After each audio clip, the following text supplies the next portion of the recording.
Hey,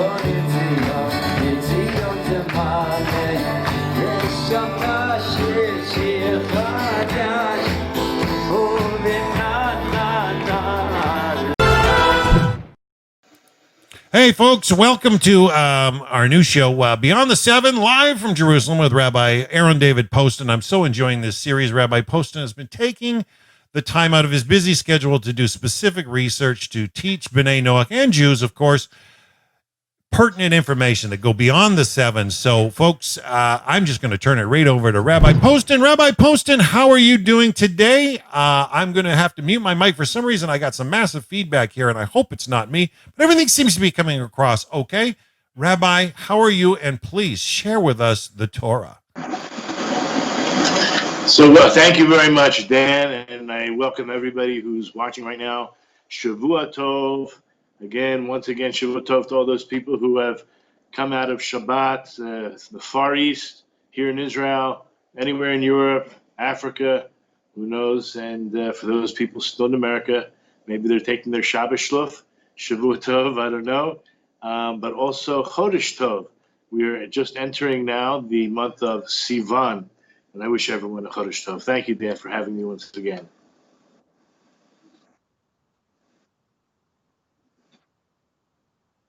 Spend time with you and learn Torah. I mean, you're sharing concepts that we're just not getting from each and every rabbi. I know that a lot of rabbis like to take the time to get to know the student and then teach accordingly.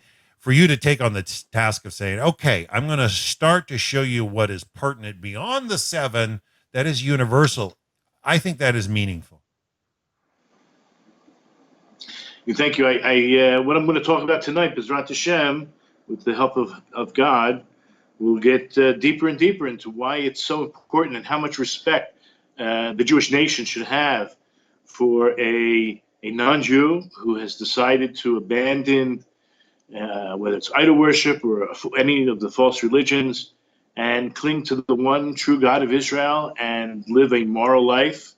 I can't even express how much respect we should have.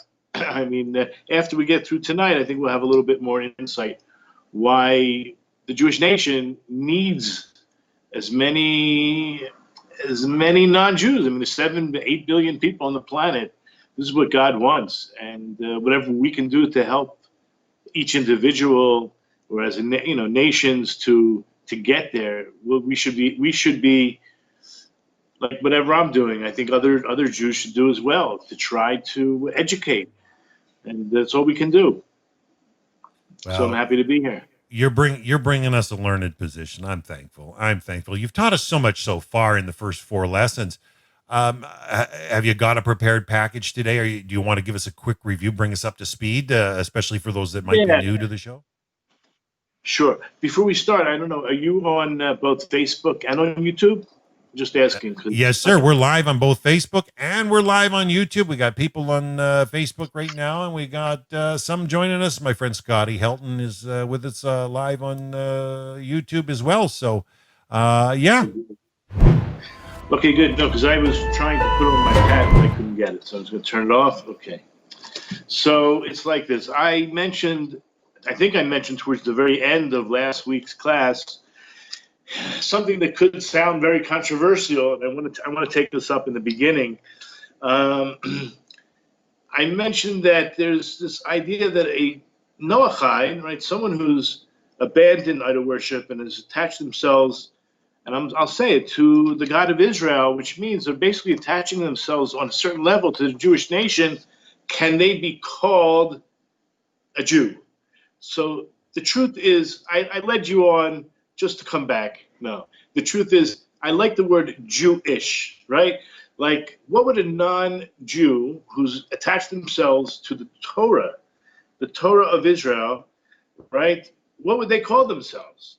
So, I mean, you can call yourselves anything you want, and I know there's many names, but I think that the person is basically a non-Jew practicing or accepting the Jewish faith.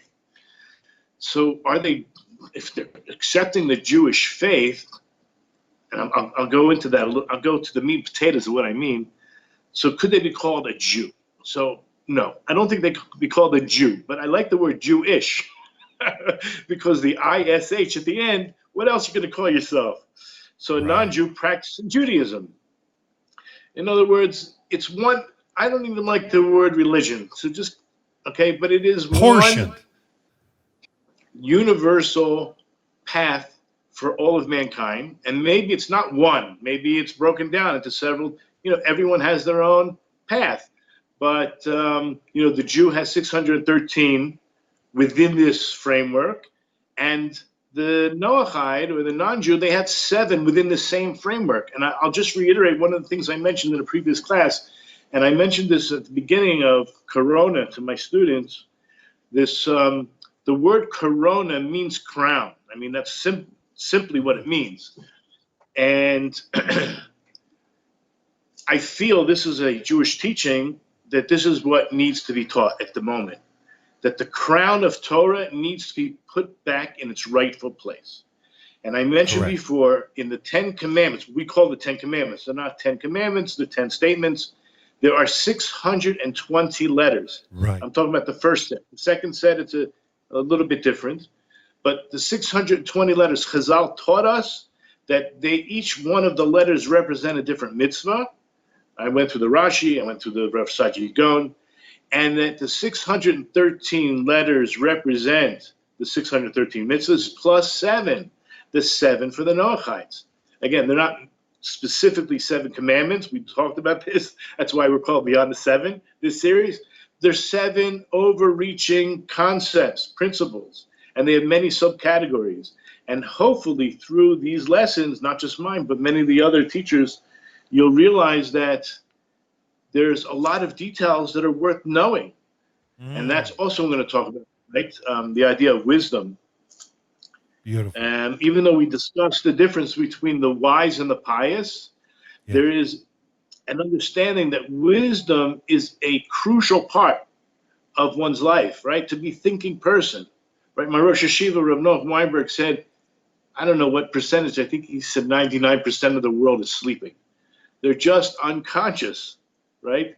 So you have to activate. I mean, I wish that people would activate their minds and become deeper thinkers and not just do things by rote or do things because their parents told them. He said like this, if you were born, he's talking to us, the students of Esha Torah, if you were born in Iran, you would probably follow Khomeini. And if you were born in Lebanon, you'd follow Nasrallah. And if you were born in Ramallah, you would follow Arafat. All of them, Yimak Shemo, all of them. Anyway, and if you were born in Mea Shearim, you'd probably follow this particular Rabbi. This is not what God wants. God wants you to question everything. You have to make that choice, decide what you want to do.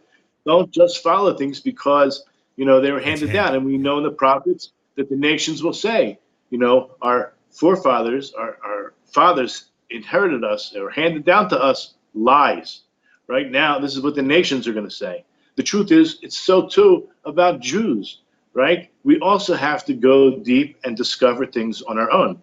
Okay, so going back to this idea of being Jewish.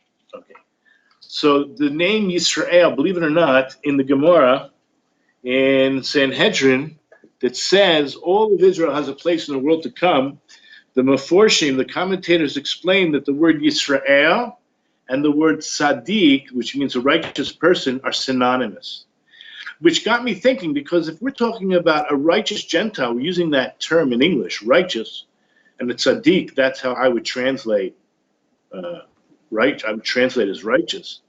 So they're attaching themselves to being, you just can't get around it. They're attaching themselves to Israel, right? Especially when we learn in the mission itself that who are these people that do not get a piece of the world to come, right? We mentioned Bilam is one of those people, but the principle should apply as well to a non-Jew, I think.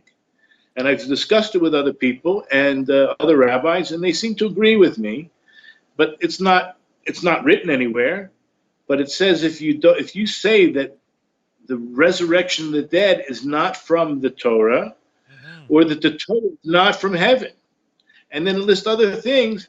What do you mean? So a non-Jew who, let's say, follows the 7 laws, but doesn't believe in God or doesn't believe that the Torah is from heaven, he would be excluded from the world to come. So we're here as guides to let you know that, look, examine it. Don't discount it. Don't just push it off, Right. okay? Come to at least an open mind that perhaps the Torah is from heaven, meaning that the revelation, we're talking about in just a few short days from now, the holiday of Shavuot, when God made this great revelation and gave us the greatest gift. Okay, it's an interesting concept because the Pirkei Avot says that the greatest gift God gave to man was free will. But then there was one additional gift, something as a expression of his even more greater love. So first he gave, out of love, he gave us this great gift called free will. And then he gave us the knowledge that we have free will. And that's through the Torah. Okay, so hopefully we can use the Torah to exercise our free will. I'm going to say, I don't know if Jews, non-Jews, who has more free will than the other? That's a whole nother discussion. But again, I want to stay back. I want to go back to this idea of being Jewish. So what does Jewish really mean? So I want to convey a deeper understanding than what most people think. I have talked to people, and they say that, well, what is a Jew is based on the name Yehuda, which I would agree, no problem. But they claim, mistakenly, well, it's not really a mistake, but they're going in a certain direction with this, that it's because Yehuda is the largest tribe, therefore most Jews are from Yehuda. That is what I'm going to contend with. I'm going to argue against that point. Doesn't mean that it's not true. It is true that Yehuda is the largest tribe. We see it in last week's Parsha, right? The Jews were counted. Yehuda is the largest. But I want to go in order. I want to go in a certain simple order. I want to start with the name Yehuda first. So in Genesis 29:35, Leah, one of 4 mothers, okay, 4 mothers, who gave birth to the 12 tribes of Israel. So her name, she named her 4th son Yehuda. Now, why? No, let's just read 29:35. She conceived again and bore a son. And she said, "This time I will thank the Lord." Therefore, she named him Yehuda, and she stopped bearing. Just keep in mind, it's real simple to remember the different mothers and who gave birth to whom. We have the word Echad. Listen, O Israel, the Lord is our God, the Lord is one. Echad. So you have Chet. So Leah and Rachel, who were Yaakov's favorite wives, they gave birth to 8, right? 6 were, one second, sorry.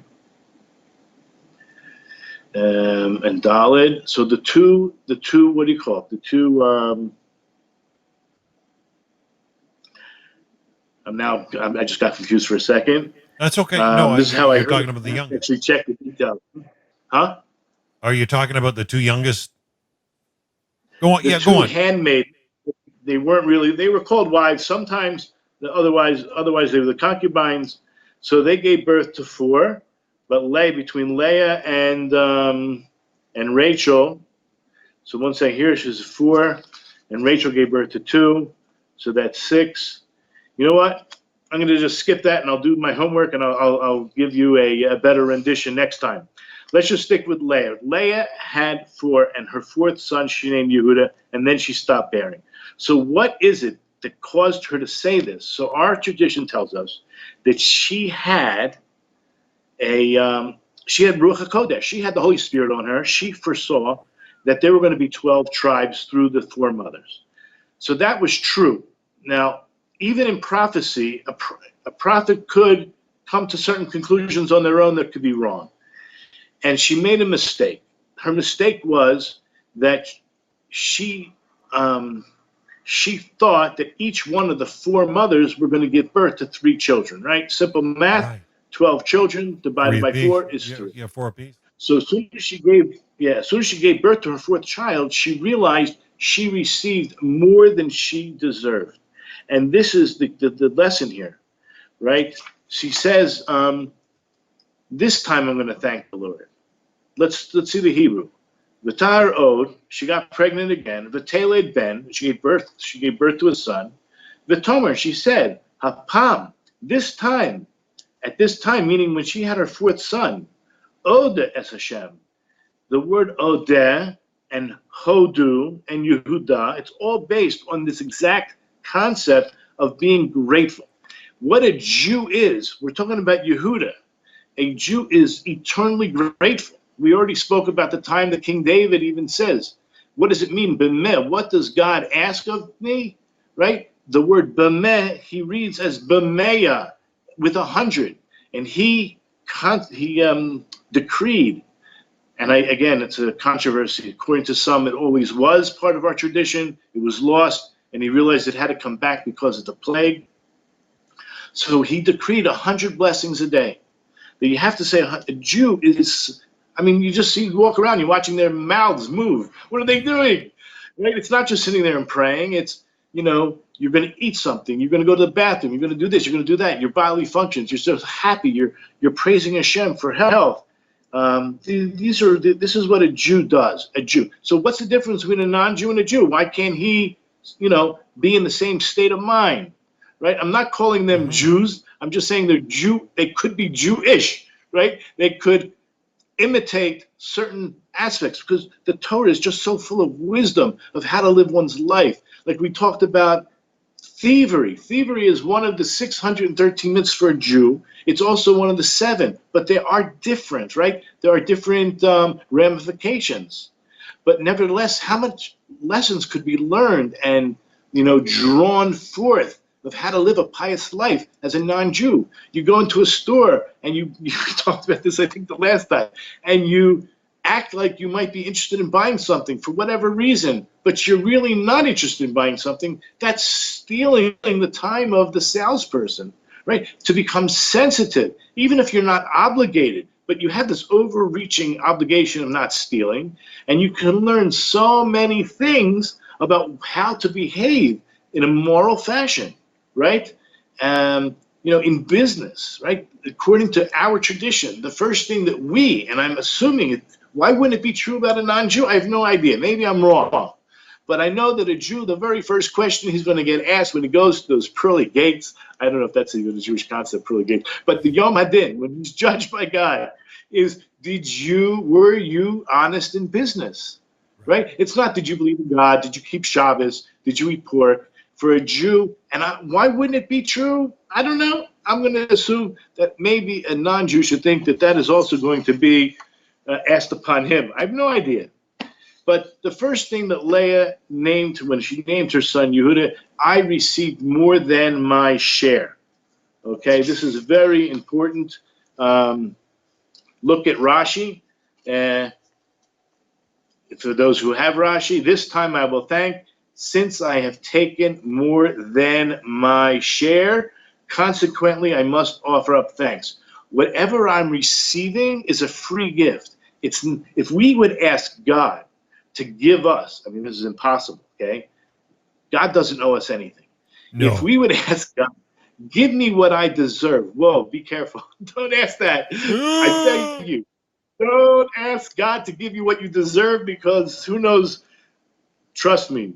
Ask for a free gift, right? We learned this in the Et Hanan, right? This is the Parsha of Et Hanan. There's a whole lesson to ask God for a free gift. Don't ask him for what you deserve.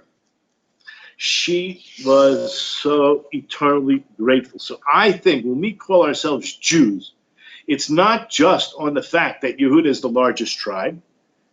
That's true. And it's certainly not because most of us are from Yehuda. I will prove to you that's not true. But in the meantime, let's go through the lesson.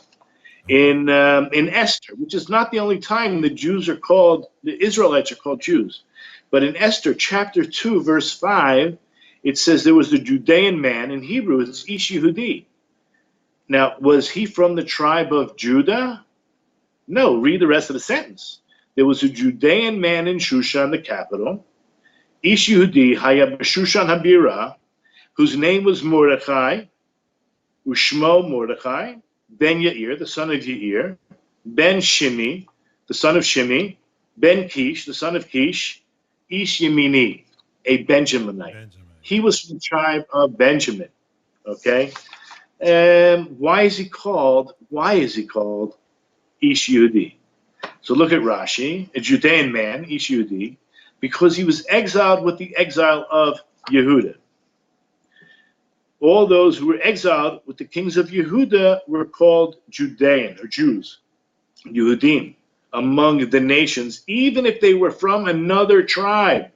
And Rashi continues, he says he was from Benjamin. Now, how was the north? This is a very important point about the northern and southern split. It was a tragedy. It was not what Hashem wanted, even though God actually, through a prophet, appointed the kings in the north. There is a concept that only through Yehuda should be the king of all of Israel, but governors were allowed to exist. You were allowed to have a king of a jurisdiction within Israel. A governor. Yeah. So it's not a problem that a prophet was involved in appointing the kings in the north. It's not a problem. But they are subservient. Like you have a governor, I'm assuming this is true, I don't know. A governor in the United States, he's a governor of a state, but he doesn't have jurisdiction on a federal level, but he has some kind of power on a, whatever you want to call it, provincial level. And he's honored. I mean, I don't know what they call him. Certainly don't call him the president, but they probably call him Your Honor of some sort, some honorable title, Mr. Governor. So the idea here is that it's true. But it was a split, and it was horrible. It was a disaster for the Jewish people.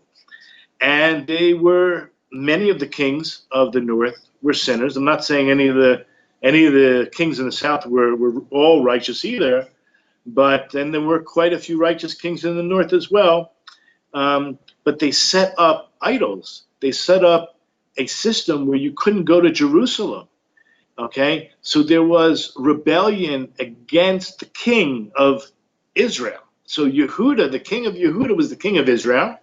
And the governor, I'm going to just use that term, for the king of the north, preventing the Jews from going to what God said, go to the place I've chosen, which is Jerusalem.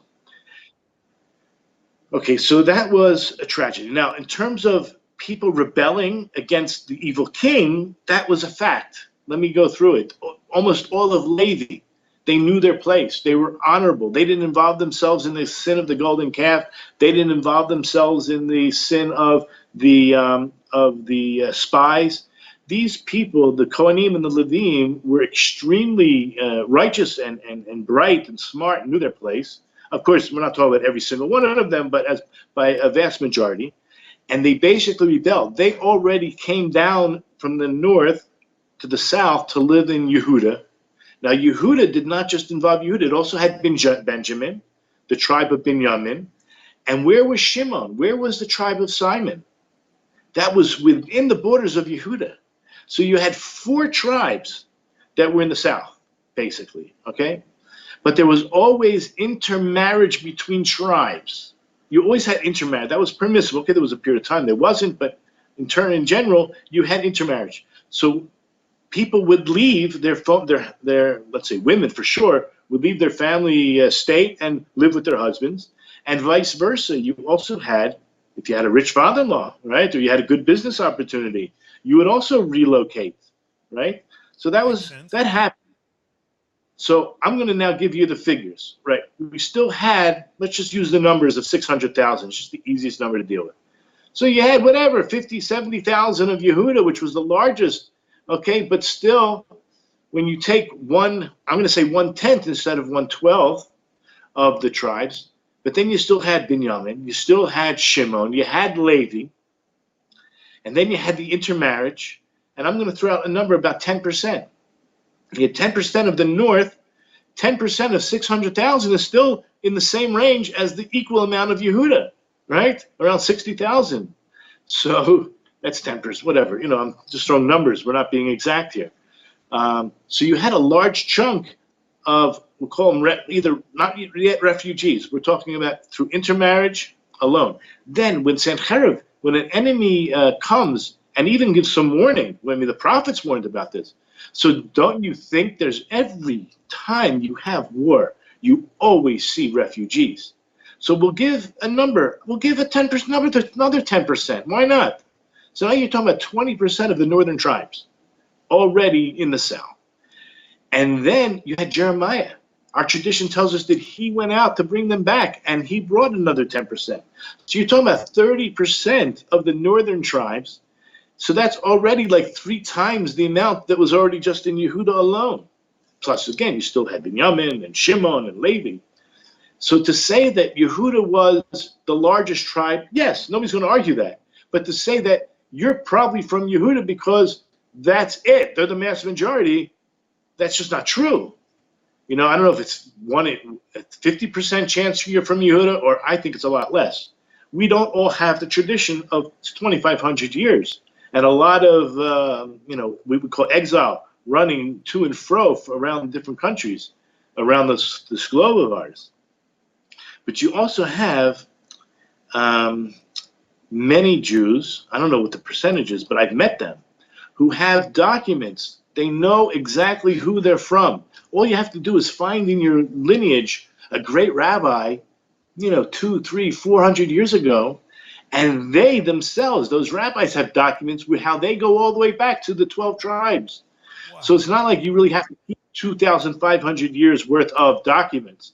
You only have to know from tradition 5, 6, 7, 8 generations, which is not that difficult in a Jewish lifestyle because there was no, I say for many years there was very little intermarriage.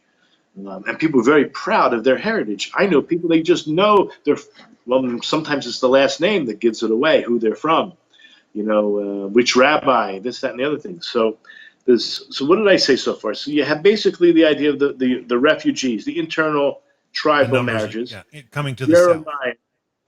Yeah, Jeremiah brought back. Okay, now that's another idea. Now, another idea why a Jew is called a Jew. Now this, I hope people don't get me wrong. When you think of the word Christian, right, it's someone who believes in Christ. What does Christ mean, or where did it come from? It came from the concept of Mashiach, the anointed one, right? So they're people that supposedly, I don't think they do, I don't think most of the Christians actually believe in this deity, whatever. That's my own personal opinion. I think they just were told lies and they just say, yeah, I believe, but they don't really believe. But okay. So let's just say they call themselves this because that's their faith. They proclaim to believe in the anointed one. Well, where did they get that from? That's what Yehuda stands for. The Mashiach ben Dovid, right? Which we all are. Anybody, and I'm talking about non-Jews, right? These Ben Noach who are righteous. They've come to understand that the true Messiah has not yet come yet. The true Messiah is from the seed of David, from the tribe of Yehuda. So they're basically saying, I believe in the anointed one who is coming through, is promised to come through the seed of David, meaning from the tribe of Yehuda. To say I am Jewish, or I'm Jewish, right? I profess the Jewish faith, it means I believe in the Messiah coming through Yehuda. Now that's just my thing. I actually picked up bits and pieces of this from Rabbi Tovia Singer, and I go with it because I really believe this is true. Now another idea, I mentioned about the split between the north and the south. So you have what we know is a mistake, a tragic mistake of, let's say, disconnecting or rebelling against that president, that overall, right, king, structure. So basically, anybody who calls themselves a Yehudi or Jewish is saying, I believe, again, in that Davidic dynasty. I'm actually giving honor. Forget Mashiach per se, like that. I mentioned that the word Christian could apply to the anointed one, but just simply the monarchy itself, just the concept of the monarchy itself. So there's a concept called allegiance or honor. I looked through the source just to come up with a bunch of words, and I think we can all relate. There's a faithfulness, there's a homage, there's a dedication or a loyalty or adherence to. You're adhering to that monarchy. And I'll go one step further to the word obedience, right? I'm obedient to the Davidic monarchy, right? This The is program, an amazing yeah. concept. So I know I left you guys at the last shir, and I mentioned how, and what is it, Ben Noach? Is he Jewish? No, but he could be Jewish if you follow what I meant all along. So I hope that was enlightening to some.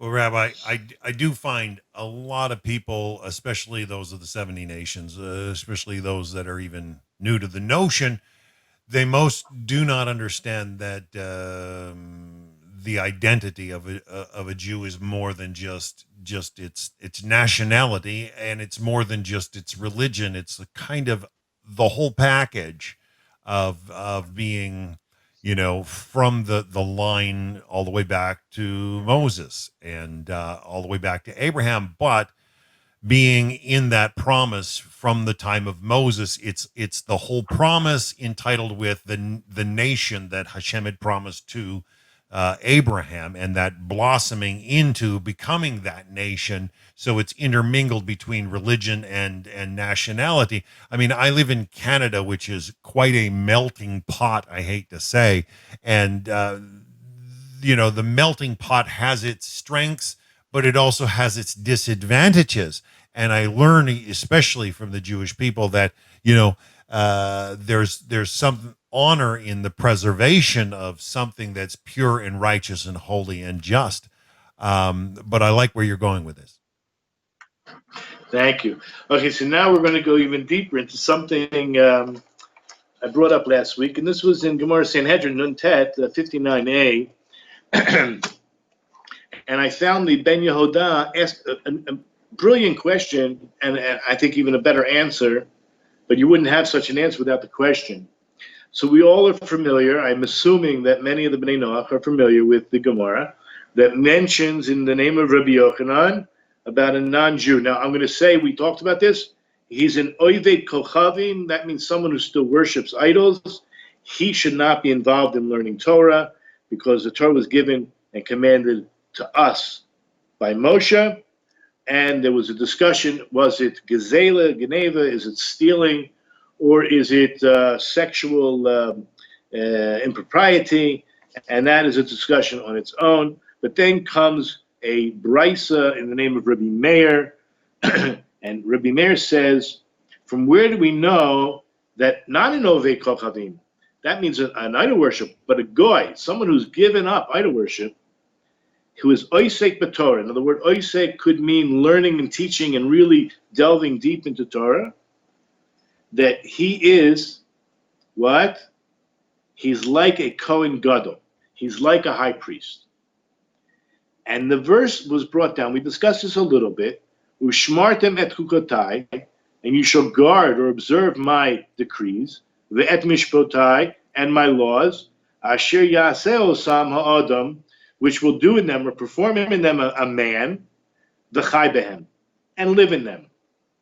Now we discussed the idea that, look, Torah is embedded in that verse because ushmartem, you shall guard. There is a hint that is talking about learning Torah, becoming wise. Where did you see it? 1 second. I might not have it. Okay, 1 second.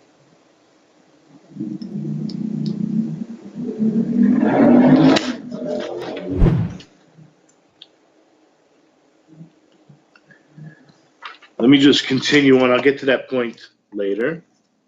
So, very good. There is this ushmartem means to learn. And I think I discussed this before. Even the mitzvah to learn Torah by a Jew is embedded really in the verse that says you shall teach. So don't think, and I heard this in the previous class with Rabbi Chaim Kaufman, that it's just about learning. If you're not willing to give it, I don't think it means give it over to other people. I don't think it means that much to somebody. In other words, the value, it's so valuable, and it's something that you're not going to be lacking when you give it over. In fact, you're even going to gain more, right? It's that giving that keeps on giving. I'm sure there's a better phrase, right? The gift that keeps on giving. This is Increase. It unbelievable. increases. Your Right. learning increases This when you teach. Yeah. No, so the idea that learning, you would think, is something that is self-absorbing, right? And it could be. But when you know that the source material, the verse in the Torah, Vishinantam livanecha, and you shall teach your son, is the verse that teaches you have to teach. I'm sorry, is the verse that teaches you that you have to learn. The verse itself says, and you shall teach. And so we discussed this as a prerequisite. In order to teach, you have to learn. But the real, I'm going to say the real words anyway, is to teach. So we discussed this already. The rabbis were asked, who do you learn more from? Your own teachers, your colleagues, or your students? And they all answered unanimously. I learn more from my students. So if you want to learn, listen, I was involved with Eish Torah for many years.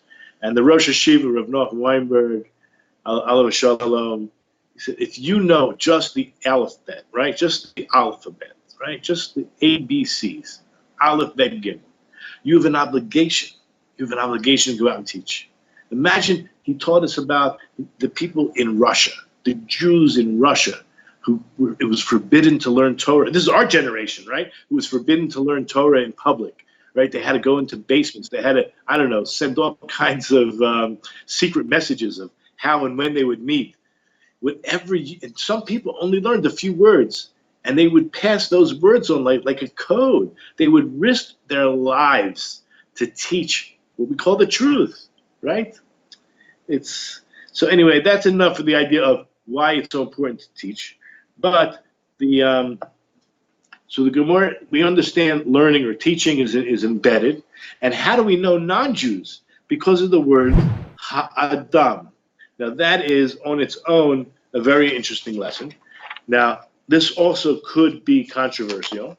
The word in the Tanakh, when it says ha'adam, it means Jew and Gentile. But the word Adam without the hey means Jew and Jew alone. That sounds funny, you and you alone, but Jew and Jew alone. So I'll take the piece of the Ben Yehuda and discuss that right now, because we say that the name of God is embedded on the Jew.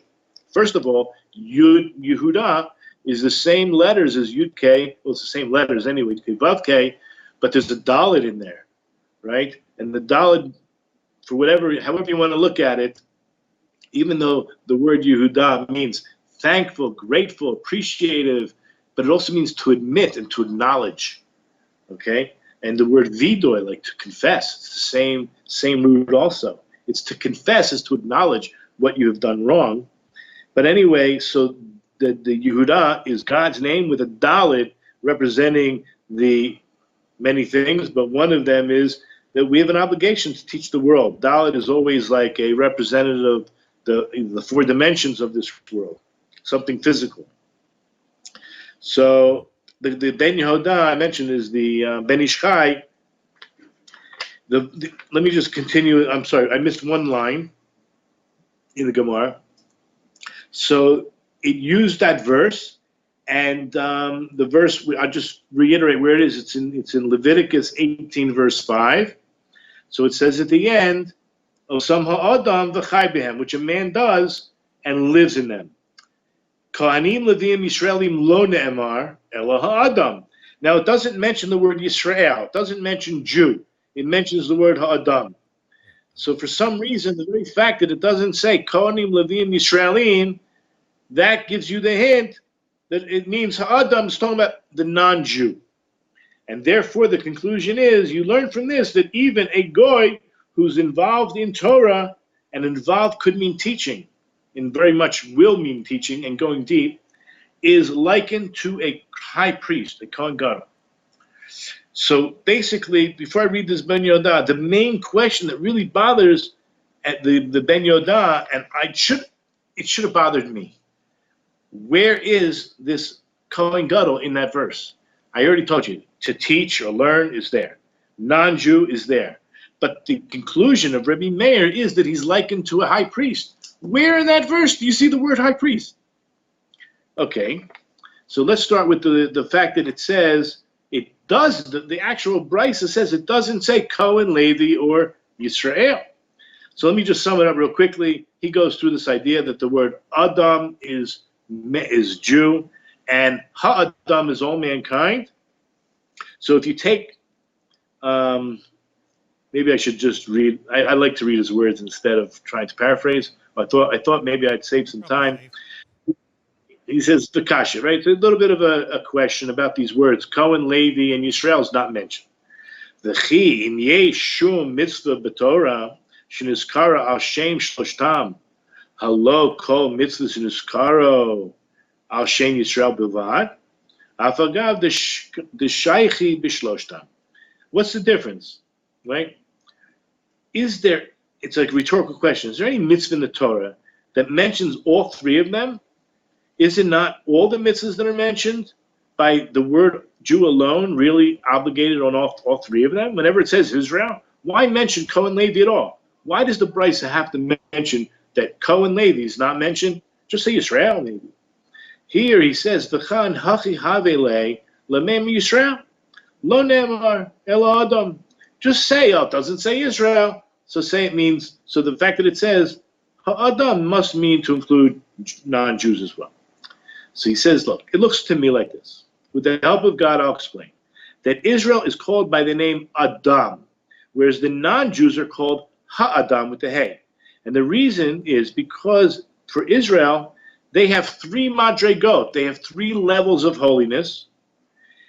They are the Cohen, Levi, and Yisrael.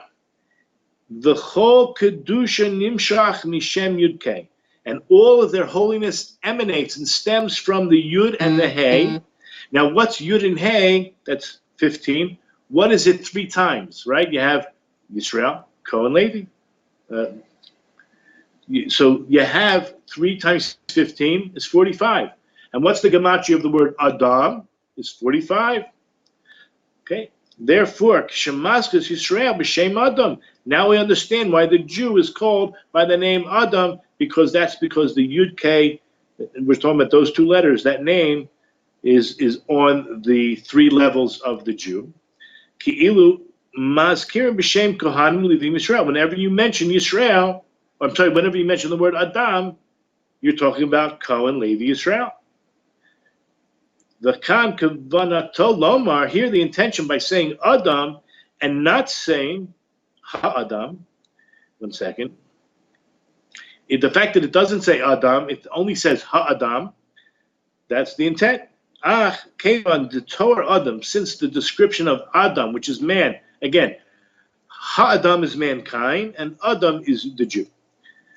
Koi Kohanim Levim Yisraelim. That's what it means by Adam. The 3 levels of the Jew. And that's why it's mentioned here. Kohanim Levim Yisraelim is not mentioned, at least in the Brisa, in the Tanaic statement, in order to teach you that the description of man includes all 3. However, the intent of the goal of his intent of Rabbi Meir is that Adam lo nemar ela Adam. In our verse, God said Ha'adam, which describes the Umas Olam, which describes all the non-Jews. They're Umas Olam. They could fit into this Ha'adam. They obviously do. And therefore, in terms of learning Torah, let's just leave it at that. It's not only permissible, but one who dedicates their life to doing so is likened to the Kohen Gadol. Again, we're still stuck with the question, where in the world does the Kohen Gadol fit in? All we understand now is that Adam is Jew and Ha-Adam is including all the non-Jews. So this is unbelievable. Hang in there with me. So this is where he says that even a non-Jew who involves himself in Torah, he is likened to a Kohen Gadol, high priest. Now, what is it about a Kohen Gadol? He is a level above the rest of the Kohanim. Right. Kohen Gadol is raised up. He's higher than the rest of the Kohanim. Yesh lo yitaron el achiv. He has a advantage over his brothers. B'nei umato. Now we're talking about, let's say, the non-Jew, right? He has an advantage. Who studies Torah? He has an advantage over the rest of the B'nei Noach, over the rest of the non-Jews. like a Kohen Gadol. He has the advantage like a Kohen Gadol has over his brothers. So just keep this in mind. The Kohen Gadol is raised above. He has a higher level, whatever that means, a status of honor and perhaps even spirituality than the other Kohanim. However, the question is, Hecha Niskar, where's the mention or even a hint to the Kohen Gadol in that verse? Unbelievable question. Why shouldn't we have all asked that question? So he says, it seems to me, with the help of Hashem, to explain that the advantage, the Yitron, Sheikh Kohen Gadol on his brothers is in two ways. One, that his lovesh, that his lavush, that the clothes that the Kohen Gadol wears, what is the difference between the Kohen Gadol's garments and the rest of the Kohen? He wears 8 garments, and the regular Kohanim wear 4 simple white garments, and the Kohen Gadol wears these 8, let's say 4 of them are much more elaborate than the regular. So he wears 8. The Ein Shar Kohanim Rishoyim Levosh, and a regular Kohen is not allowed to wear these additional 4 garments. He only wears the 4 simple ones, whereas the Kohen Gadol wears all 8. And furthermore, what other advantage is there to the Kohen Gadol over his brothers? There's a Yitron B'Yom Yud B'Chodesh Tishrei, the 10th of the month of Tishrei, which is Yom Kippur. What happens for him? She'ein avoda kshera ela rakbo. He is not allowed to do that particular service except on this particular day called the 10th of Tishrei, which is Yom Kippur. It's one day of the year he gets to enter. So his advantage is what? First of all, it's 8, something to do with the garments, and something to do with the date, which is the Yud, the 10th. I hope anybody who's trying to guess where I'm going with this, it's said in the verse, Chai behem, Chai, Chet Yud, he shall live in them.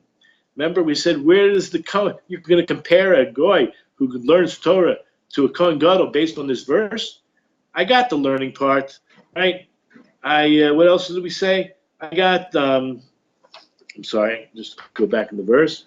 I got the learning part. I got the goy part from Ha'adam. Well, what about the Kohen Gadol? Here it is. This is what he says. That since he's allowed only him to go in to the Holy of Holies. Well, now, you might come up with other differences. There are other differences between a Kohen Gadol and the other Kohanim, but they're negatives. In other words, these are 2 positive commandments, that he wears the 8 and he goes in. But the Kohen Gadol, so he's not allowed to marry a widow. But the other Kohanim, the regular Kohanim, are allowed to marry a widow. So you might say, look, there's other issues that are different. Why don't you try to explain them? So he says, no, that's a negative. We're only discussing the positives for this matter of Chai. So now he goes into the second explanation. Yitron elu simanim Chai, she'im chet begadim. The word Chai, live in them. Chet Yud, they're the 8 garments and the Yud of Tishrei. It hints to in the verse, Asher yasa osam ha'adam chai behem, that a man should do and live in them. Meaning to say, who adam nikra chai? This is a person who's called alive. And this alive is really talking about Olam Haba. He's going to go to Olam Haba. But chai al shem shtei yitronot elu shirashai shiroshe teva shalem chai. Okay, I explain that. And you should know, the Mashakatu Batalun Shafilu Akum, he clarifies what many people have a problem with, and he says, and this is clarifying what I said earlier, in that first verse, which discusses who has a big problem learning Torah, that's a goy. That's an Oved Kochavim. That's someone who worships idols. He has a big punishment. Now, why? Why should he be punished, whereas the regular goy, the one who's already given up idol worshiping, he's not only permissible to learn Torah, but it's even praiseworthy. And I just want to clarify one more point, because the Gemara does say that is specifically where he's involved with the 7 mitzvahs. Okay, so I just want to make sure that we understand, although there are other opinions, and we'll see them, there's so much to learn. These 7 universal principles, even though they might be 70, 80, 100 mitzvahs, right? Because they're overall arching. There's so many details we talked about over and over again. Everybody has a Yetzer Hara. Everybody has to work on their character. The whole Torah is about character development. The whole Torah is about character development, right? You don't have to follow doing shotness or not. But what be the problem of trying to learn? What's behind it? And adopting certain parts of your life because that's what it does for us, right? We have to follow the dictates of God no matter what. He said, do it, we do it.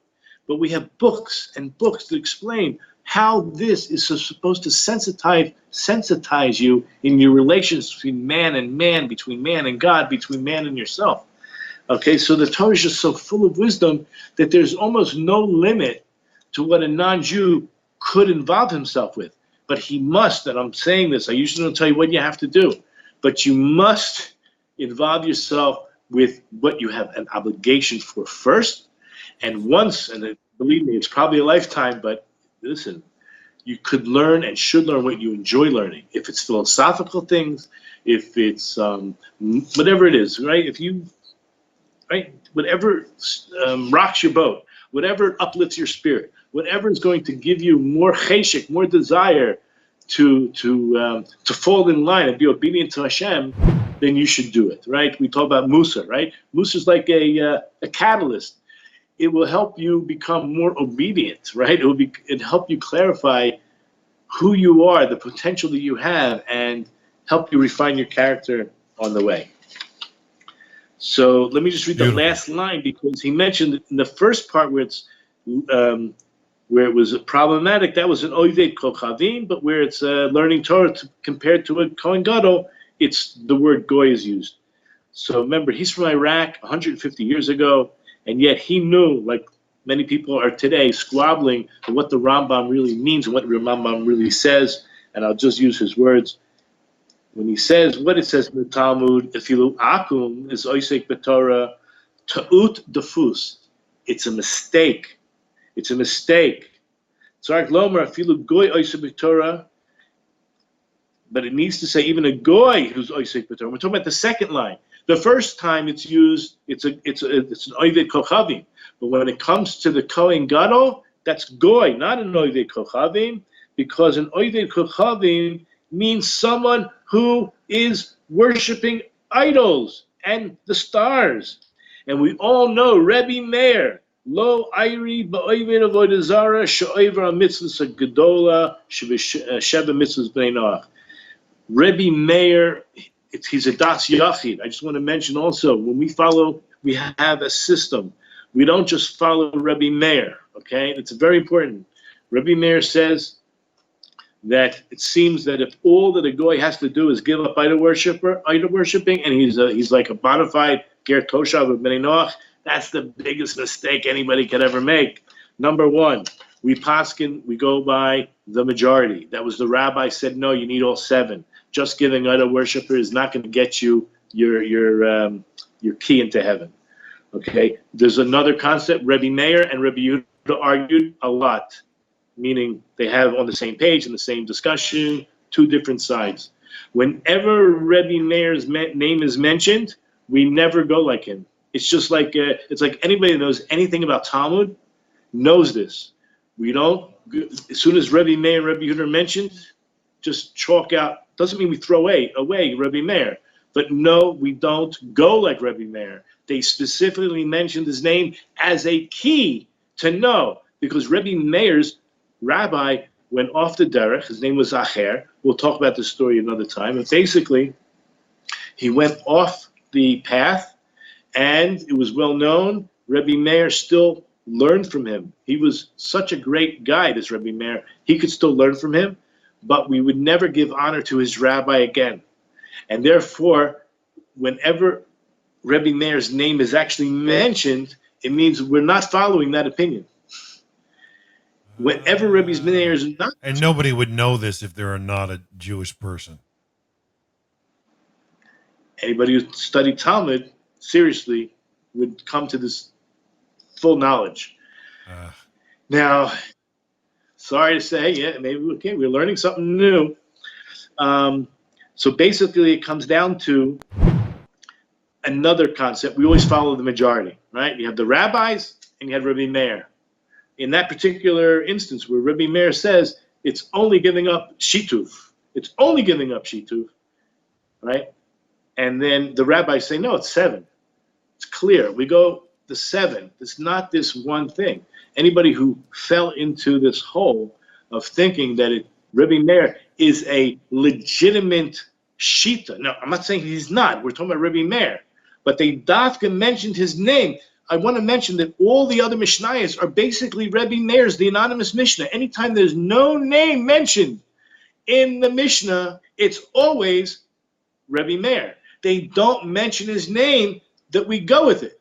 As soon as they mention his name, we don't go with it. I mean, this is like, you have to twist your head around for that. Yeah. That's what I meant, yes. Okay, so now we covered, I think, part of that. I want to go a little bit, do I want to go a little bit on that? We can save that for another time. Okay. I want to mention about this concept of needing to be educated, right? Why shouldn't a non-Jew, Ben Noach, want chachma? I mentioned in my shir, and you can find it, my last shir on Thursday night, which is entitled something about the Torah's response or God's response to God TV, and hanging the flag really high, that the way we were processed, I don't know if that's the word, orchestrated in the desert with the 4 different sides relate back to what we've been talking about. It was really a nice mesh. It really putting everything together. That the Shekhinah will not reside on a person unless they have 4 character traits. We spoke about them last week. Wisdom, chachma, osher, wealth, gibur, strength, and anava, humility. So the Kliya Kar, which I like to give my class in, explains that the way that they were formulated, the way they were choreographed, is that who went first? It was Yehuda. He's the mechokek. He is the lawgiver, right? Keep that in mind. This is everything we talked about already before. You don't have to be part of Yehuda to attach yourself to the law. This is the law of Moses, right? So Yehuda was in the center of this eastern front because they went first. You had Yisachar and you had Zevulun. And the Kliya Kar went into how each one of these 3, it's very easy with Yehuda, but also Yisachar and Zevulun, how they were all related to Chachma. And then he goes on and to describe the others, how each side represents one of these 4 madrigot, one of these 4 levels, because we're referring to the Shekhinah coming down, specifically after the census of 600,000. Okay, so I don't want to go that much into it, but I want to basically show you, anybody who has an open mind understands how important Chachma is. You want the Shekhinah, you want to have a presence of God in your life, in your home. You learn from the Torah. You learn what the Torah has to offer you. All right. Now, besides acquired wisdom, one of the lessons we're trying to get across in this Mesilat Yeshari, right, in the path of the just, which Bezrat Hashem at some point we're going to get to, has to do with his introduction. He says, I'm not here to teach you anything new. I'm here to remind you of what you already know. How is it that the 7 Noahide principles, right, we say, and I say we say, we're talking about from the Jewish perspective, that a non-Jew is obligated in anything that's logical. That's why there's really many more lists. Which they should already know. Right? Anything that is considered self-evident, obvious, intuitive. These are words that means you know right from wrong, but you need to review them. You need to go deep into them. You need to become sensitive to them. Because if you think you know, okay, I got the 7 down, there's so many things you probably don't. Remember, because when you're confident that you have it is where you don't feel the need to review. You don't feel I shouldn't say you, most people don't feel the need to go any deeper. They'll say, I'll explore new, exciting avenues. But if this is something that is so important, which we describe over and over again that it is, then you might as well go deeper and deeper and do review, but review what you intuitively know and which is so obvious. It's just so important. I just want to mention about opinions, right? We say that we use the word makloket. Makloket can mean there's a dispute. But the dispute in Judaism, when you have two rabbis, they already agree on 99.9%. It's a one nuance that they have a different perspective on. And they're both true. This is something that we say. And this is why we don't discount that minority opinion. Well, like Rabbi Meir, we're not going to throw it away, right?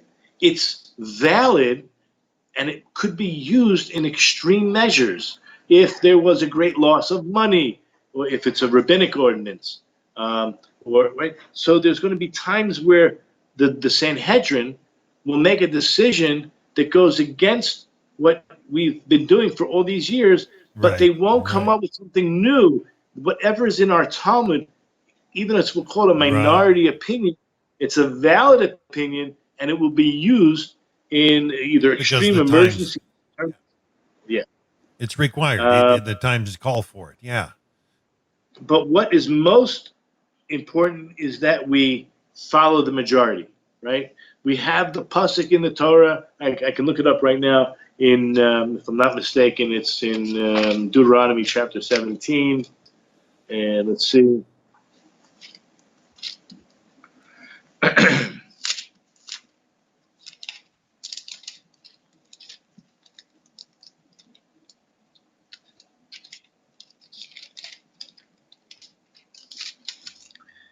Yeah, it's called the rebellious elder.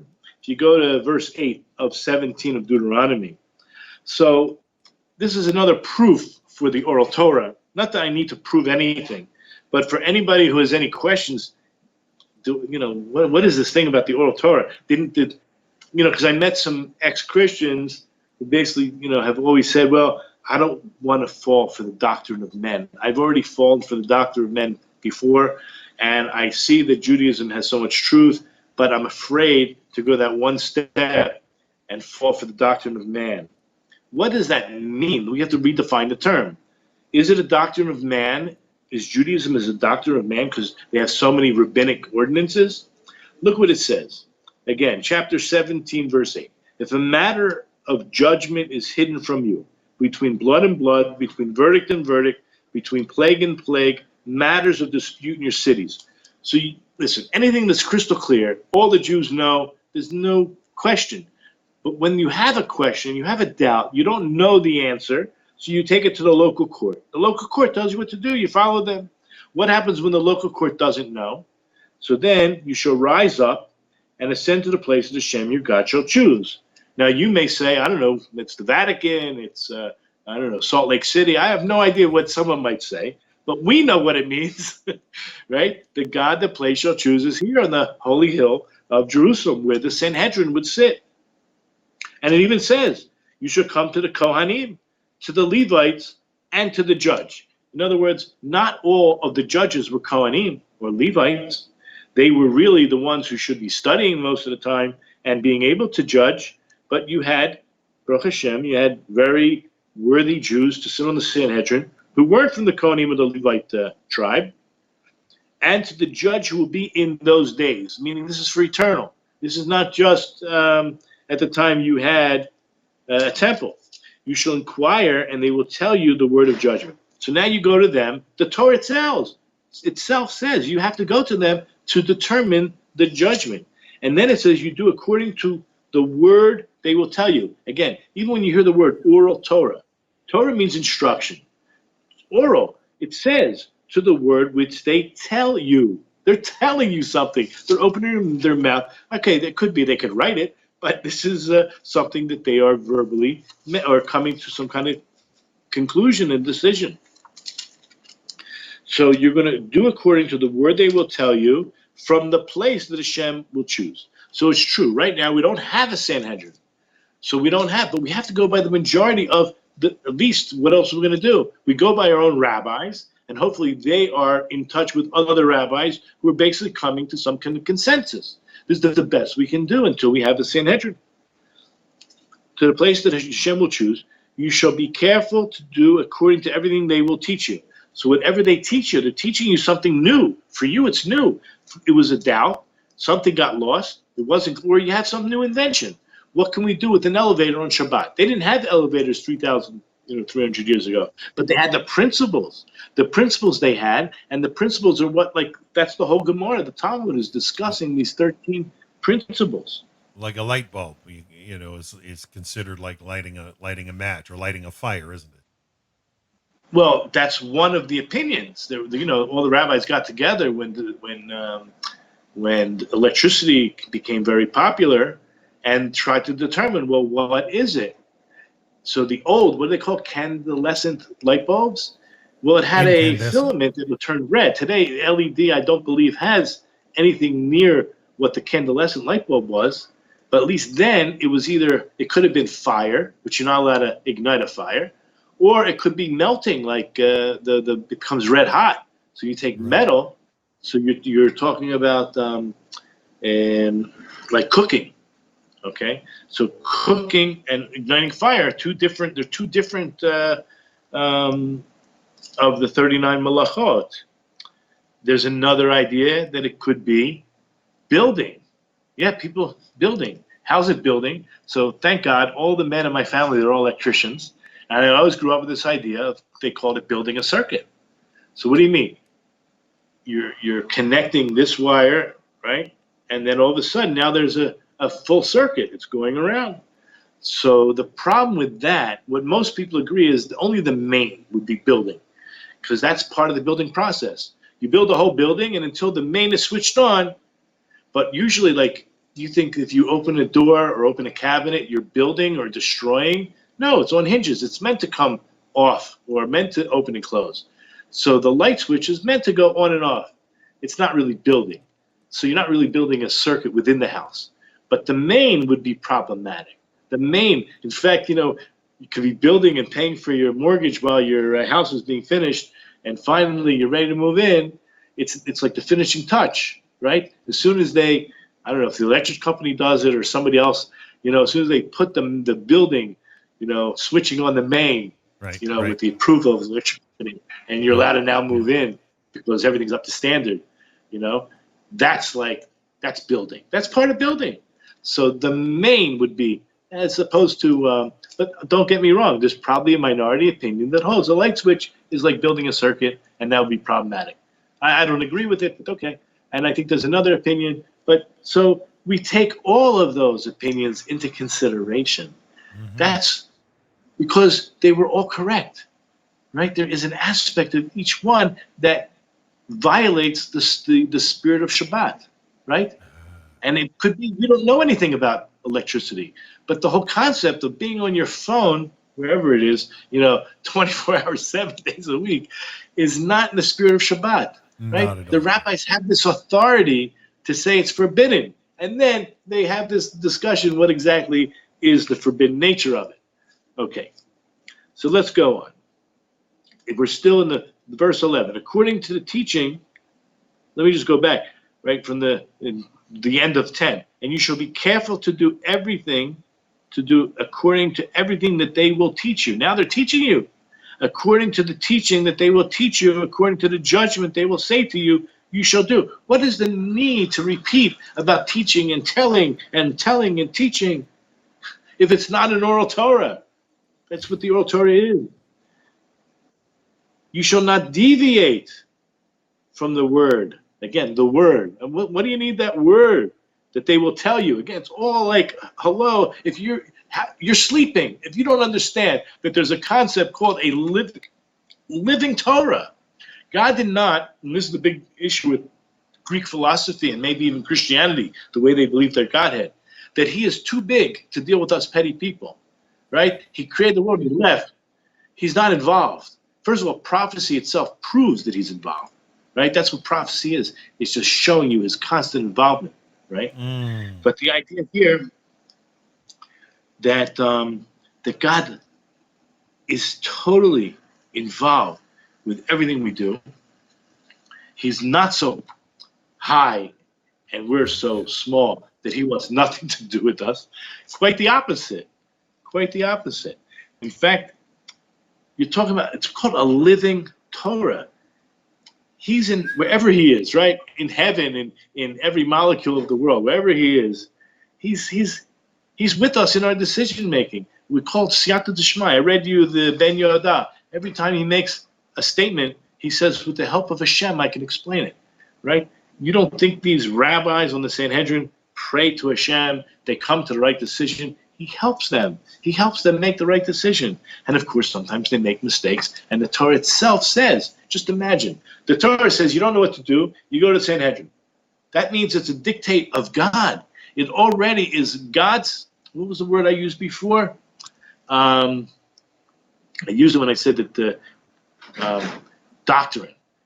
God says, I'm giving, it says in the Torah is not in heaven, it's on earth. The Torah is no longer in heaven, it's here on earth. Meaning the instruction manual is given to the Sanhedrin to I'm not using the word manipulate, because that sounds too coarse, to steer, right? To you have a better word for me? I'm thinking Yes. like, yeah, to guide to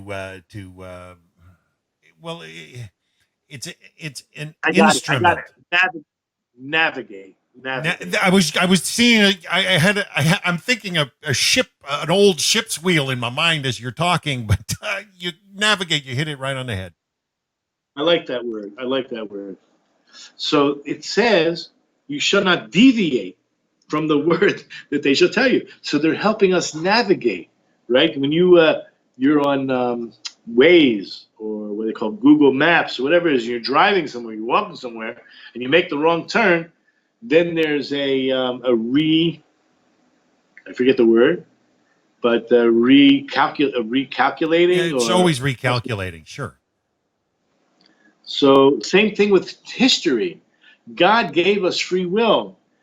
And in the end, we're all going to make it. We're all going to where we need to be. The question He owns is, it all. how many mistakes are we going to make the way and have to recalculate and maybe be reincarnated, right? And it's going to take a lot longer, right? Because it says when you start out on the trip, it says it's going to take you 13 minutes.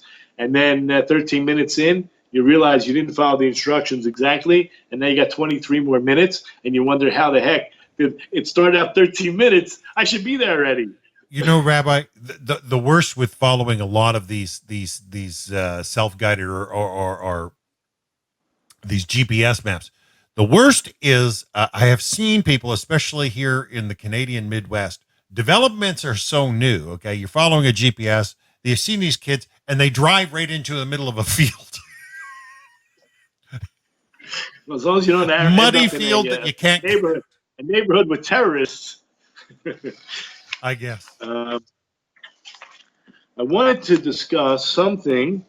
I just have to find my notes now. Here Rabbi, I think you're really teaching us something that will speak to the world to really understand where they can find guidance, whether it's to the left or to the right, to know which way to walk in. I think you're right on something huge here. Let me just finish this, and then we'll go to the next subject. So you should not deviate from the word that they tell you, right or left. It's so amazing. That the rabbis tell us that even if they tell you that left is right and right is left. Now, come on. Common sense says, no. If they're wrong, I'm going to go against it. But if you read the rest, it says, no, you can't do that. In fact, you should be killed if you would go against them. I want to emphasize this point, what it means, but let's get back to it. And the man who will act with willfulness, not listening to the Kohen who stands there to serve Hashem your God, or to the judge, that man shall die. And he shall, right? And you shall destroy evil from among Israel. The entire nation shall listen and fear, and they shall not act willfully anymore. How can it be that if you follow them, you know they're wrong, but you're doing the right thing? Well, the Torah just said it, okay? But why should it make sense?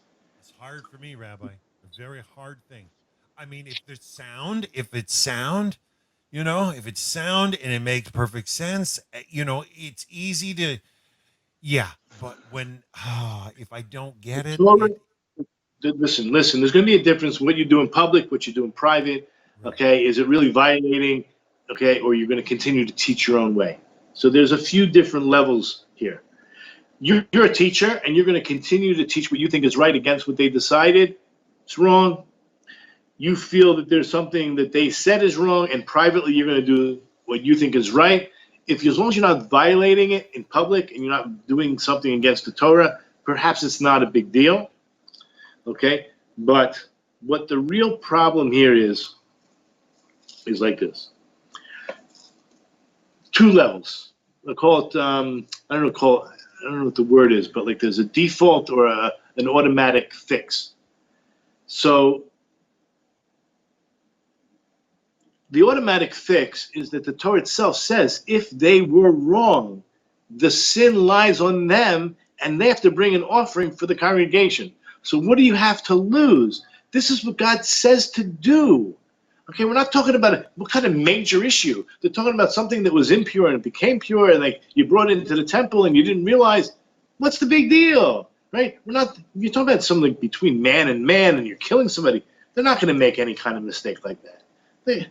What kind of mistake could they possibly make? You're talking about the highest level of knowledge on this earth, and they made a decision, 70 of them. Everyone can speak 70 languages. They know all the different sciences and mathematics and medicine and philosophies and astronomy. Okay? You're smarter than them. You're going to say, I'm smarter. What I perceive as left and it's really right. Who are you? It's such arrogance. Okay? It's a little bit of, like we said, who's a Jew? I'm going to be obedient. I have to follow the rules that God set out. God says do everything they say, even if they're perceived as being wrong. Okay? And if they're wrong, it'll be taken care of. They're taking responsibility. Okay? So is that the doctrine of man? By following man in this exact description that God himself tells you. If God tells you, I would say it's not the doctrine of man. I hope everybody's listening. It says in the Torah, this is what God wants you to do. So why is that following the doctrine of man? It's following the doctrine of man when you found some guy who found some tablets in the middle of I don't know where and tells you that he had a personal revelation with God. Somewhere. I don't know, just the idea that one person is telling you that he had a revelation as opposed to relying on 70 of the wisest and most righteous people on the planet in exactly the spot or as close to the spot as God tells you this is exactly what you're supposed to do. So we don't have the Sanhedrin today, but everything we had in the Gemara was up until the time of the Sanhedrin. So it was canonized. It was basically, I'll use the word canonized. You have all the Tanaic sources, right? And it's just fascinating. Okay. Amazing. I want to talk about blessing because you have two important verses, and I want you to read them both for me. Go to Psalms 24:1.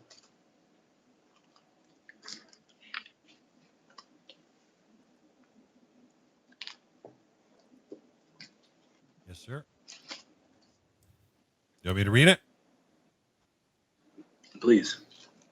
Psalm 24, verse 1, the Psalm of David. The earth is the Lord's and the fullness thereof, the world and they that dwell therein. Okay, everything in the world belongs to God. And I'm talking about this from the language of being grateful, being praiseworthy, all to the Lord. Very nice. So everything belongs to God. Am I allowed to benefit? Am I personally allowed to benefit from anything in this world if it all belongs to someone else? From what we understand of thievery, absolutely not. That's thievery, correct? And a Ben Noach is what? Well, are Wait we till allowed? I'm going. Okay, I better Go ahead. Wait till I hear the whole of the matter. Yeah. Look at Psalms 115, verse 6. 115. You want me to read it, Rabbi? Please. They have ears, but they hear not. Noises they have, but they smell not. Noses they have, Noses they have, but they smell not. So they have ears, but they hear not. Noses they have, but they smell not. Okay, so that's not the verse. Let me just see why. Maybe it's one verse before or after. It's Psalms They have mouths, 115. but they speak not. Eyes, they see not. 115 verse. I thought I said 6, but let's just see. 7 says they have hands, but they handle not. Feet. Yeah, that's Psalm 115. Okay, so I don't know where the verse is. There's a verse that says, it's verse 16, not 6, 16, sorry. Oh, that's an honest mistake. The heavens are the heavens of the Lord, but the earth hath he given to the children of men. Okay, so what do we see in 24:1? That everything in the entire universe belongs to God, and I mean belongs to God. And in this verse, which I'm now going to correct with a pen, is verse 16. It says, whatever's in the heavens belongs to God, but what's down here on the earth, he gave to man. So if I ask you, so what is it? Here's a nice steak. Is it God's or is it yours? Well, you got two very contradictory verses, I'm sorry to tell you. All right? They really do contradict each other. They do. Yeah, in the true strictest din sense. But, so listen, we're not going to live in a doubt, okay? God says if you have a doubt, you go to the Sanhedrin, right? Can I benefit? Is it stealing? Or did God give it to me? Well, which is it? So the rabbis tell us that before you make the bracha, before you make the blessing, it's God's. And therefore, if this is for a Jew, and I assume that at least in principle, some concept, and maybe a non-Jew can understand this as well. Right. If you don't modeh, if you don't acknowledge that it's his, it's stealing. As soon as you are modeh, as soon as you admit, as soon as you declare it's yours, God, he gives it to you. And then you're allowed to benefit from it. Otherwise, it's stealing. This is how a Jew is brought up. And we said that a Jew makes 100 blessings a day.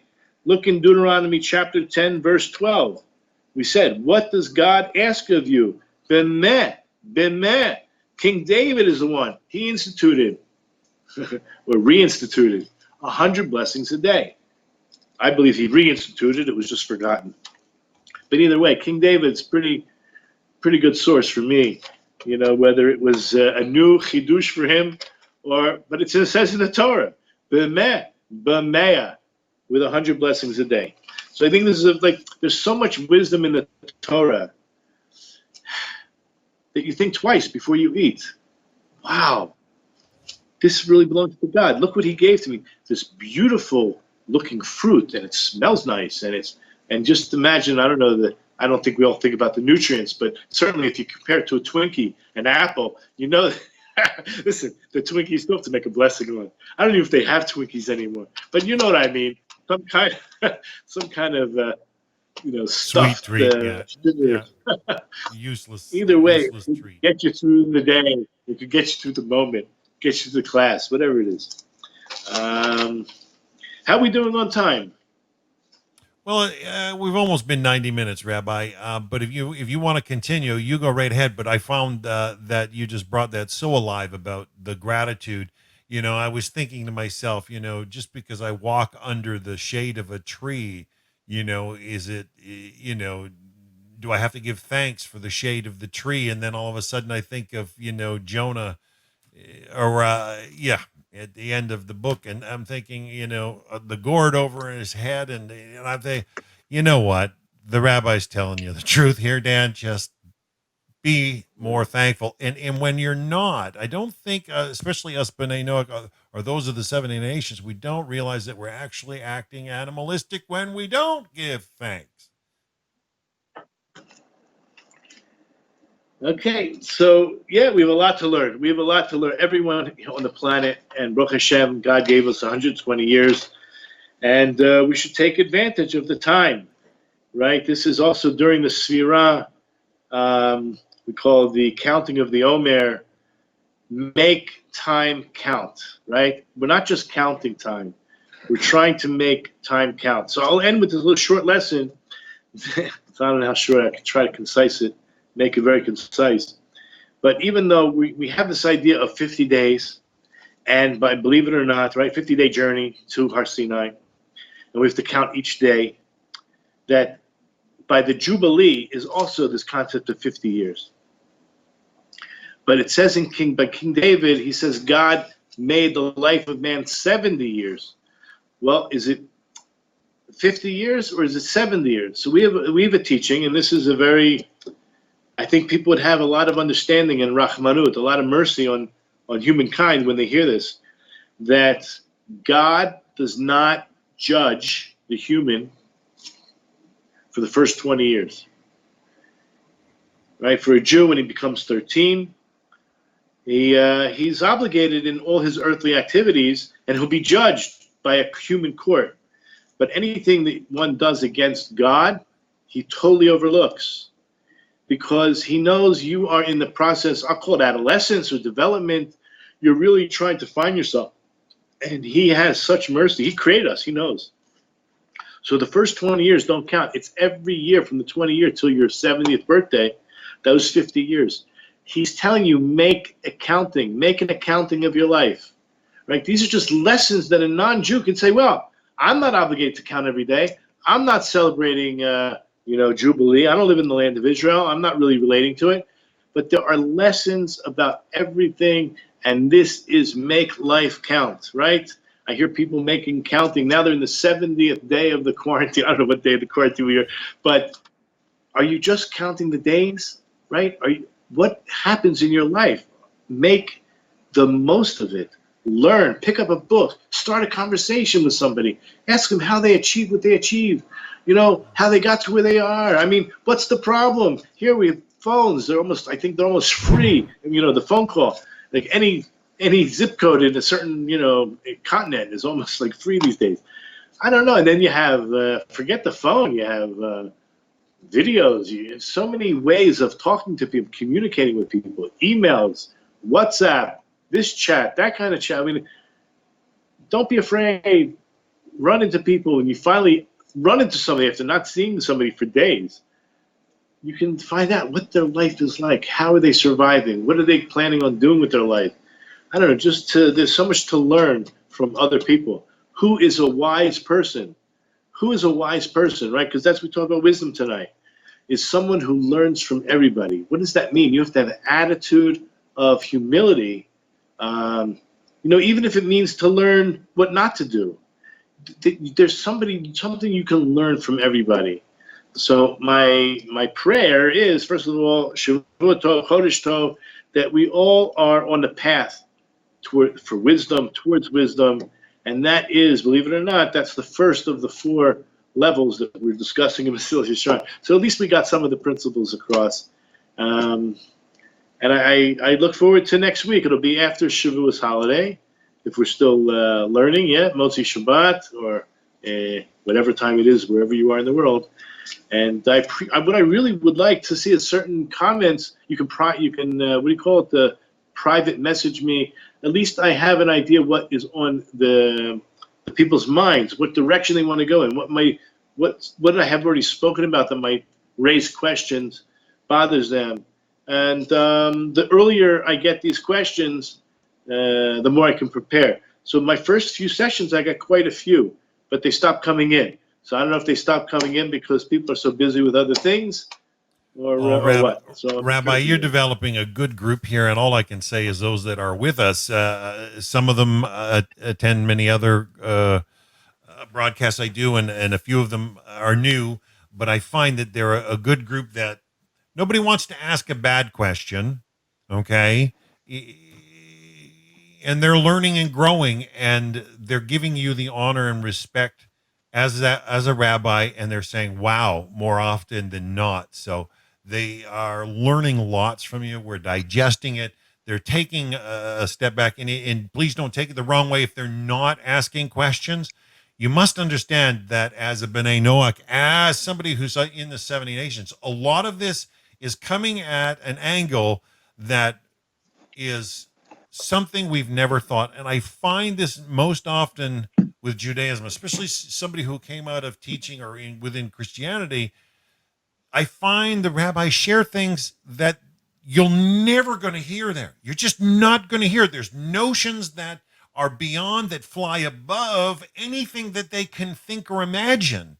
And so when you're throwing out this soundness and the truth of the whole matter, it's like, wow, we can't say anything negative. And in order to have a question, I find that there's a good, honest, legitimate transition in people's lives when they become a B'nai Noach.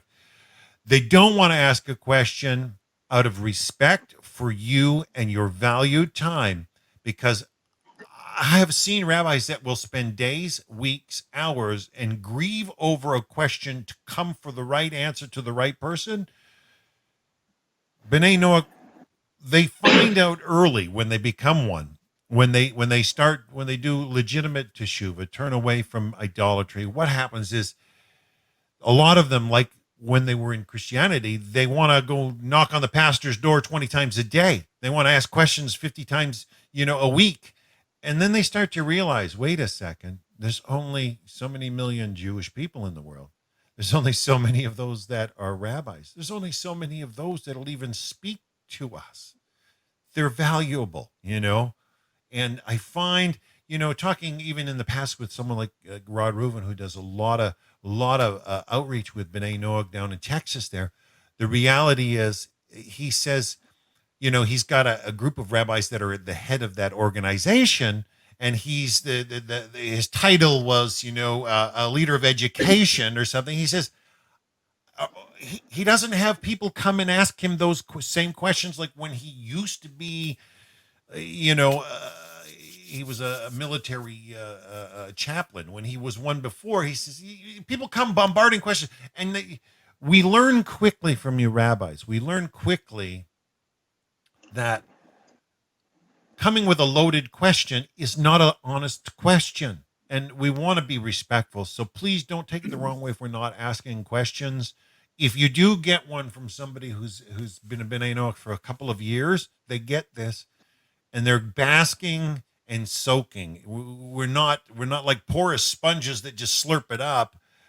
We're trying to digest, and I'm thankful. Like when I started studying ethics of the fathers, Musar in general, 20-something years ago, I'm like, oh my gosh. You're not hearing this stuff from anywhere else on the planet. And I love how you touched on some stuff today. Do as they tell you, even if you don't agree with it. Because I did a broadcast the other day with a rabbi, and he made one point, and I says, I ain't buying it, right on the live. And yet I love the fellow, And more than that, I respect him as a Torah scholar, and I actually said that. And afterwards, I had to apologize. But I don't know what the incident happened with this particular rabbi, but maybe I might have misled people. We're talking about Sanhedrin. We're talking about the Talmud. We're not talking about your average, everyday Joe rabbi that you meet on the street. You have to listen to. Okay, we're talking about the majority of the rabbis. We're talking about when there's a consensus. Right. Amongst those who are kosher, right? You might find like Reform Judaism. Okay, it might disappoint some people here, but they're not in the category of the consensus, right? We're talking about people who are close to being candidates for the Sanhedrin, as opposed to non-believers who just happen to be Jewish and are very into academia. That's not what. So just keep that in mind. You're talking about one rabbi with one opinion. Okay, it doesn't mean you have to do exactly what he says, but if he's telling you the consensus of this is what Orthodox Judaism believes, yeah. I mean, basically, you should contemplate exactly what he's saying. Makes perfect sense. I just want to make sure. Also, there's brisa that was brought in by Rabbi Meir. There's some of the opinion that, first of all, when Rabbi Meir is arguing, there's no argument here, right? It sounds like it's a contradiction, but there's really no contradiction. When we don't go by Rabbi Meir is when there's a straight-up argument, number one.